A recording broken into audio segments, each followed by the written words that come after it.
Hello, magluluto na ulit tayo ng dinner.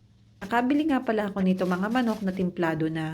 Dahil di muna kami mag-rice, sasamahan ko na ito ng mga patatas. Pag nag-oven nga pala ako ng mga patatas, mas gusto ko yung may balat.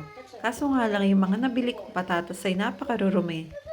Titimplahan ko nga lang pala ito ng asin, paminta, garlic powder at itong nor powder. Nilalagyan ko nga rin pala ito ng harina para may pagka-crispy. Tapos ganyan lang, olive oil, tapos halu-haluin lang. Tatabi ko nga lang ito sa chicken para sabay silang maluto. Taayusin ko lang to ng pantay-pantay, dapat hindi nakapatong para pantay yung luto. At para nga ito ay lalong mas mabango habang ino-oven, dinagdagan ko lang ito sa ibabaw ng dried rosemary. Mainit na yung oven kaya pwede na natin ilagay. Pagsilip ko nga dito sa aming ref ay meron ako nakita malaking talong na parang pasira na kaya naisipan ko iluto na lang din. Hinati ko nga lang ito sa apat para gawin ko na lang tortang talong. Kapag ganito nga malalaki yung talong, inihiwa ko talaga siya sa apat para mas mabilis ko siyang mailuto. Pagkatapos ay papahiran ko lang lahat ng sides niya ng mantika. Dahil wala namang kaming kalan dito na digas para iluto sa apoy, naisipan ko na lang na iluto ito sa air fryer. Lalagyan ko nga muna ito ng foil para hindi na madumihan yung air fryer. At dapat nasa taas yung mga balat para mas mabilis mailuto. At habang inaantay ko nga maluto yung chicken at yung patatas at yung talong na sinalang ko ay pinuntahan ko muna dito si Shanti dahil may sorpresa nga daw siya sa akin. Kapag nga kasi naglalaro siya ay puro kalat ang inaabutan ko dyan.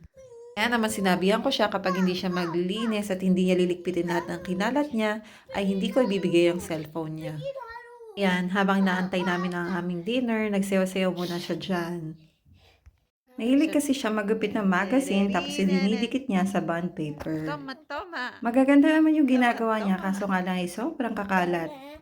Kaya naman tinawag niya na ako dyan para ipakita nga sa akin na naglinis siya at para rin makuha niya na yung kanyang cellphone. At ayan na nga, naluto na ang mga talong kaya pwede ko na siyang balatan. Mas mabilis nga balatan yung mga ganito dahil hiwa-hiwa na siya. Mas gusto ko nga yung ganitong paraan kaysa doon sa pinapakulon sa tubig. Ilagyan ko nga lang ito ng 2 itlog, asin, paminta, garlic powder at itong nor powder. Pagkatapos halu-haluin lang yan at ready na yan. At pagkahalo ko nga ay parang nakulangan pa ako ng isa kaya dinagdagan ko ng 1 itlog. At ayan, ready na ang mantika, mainit na kaya pwede na nating iprito. Kita nyo naman, parang wala naman pagkakaiba dun sa talong na normal size at saka dun sa hiniwa-hiwa kong malalaking talong. Para sa akin, wala sa laki at liit yan. Ang importante ay masarap yung niluluto mo.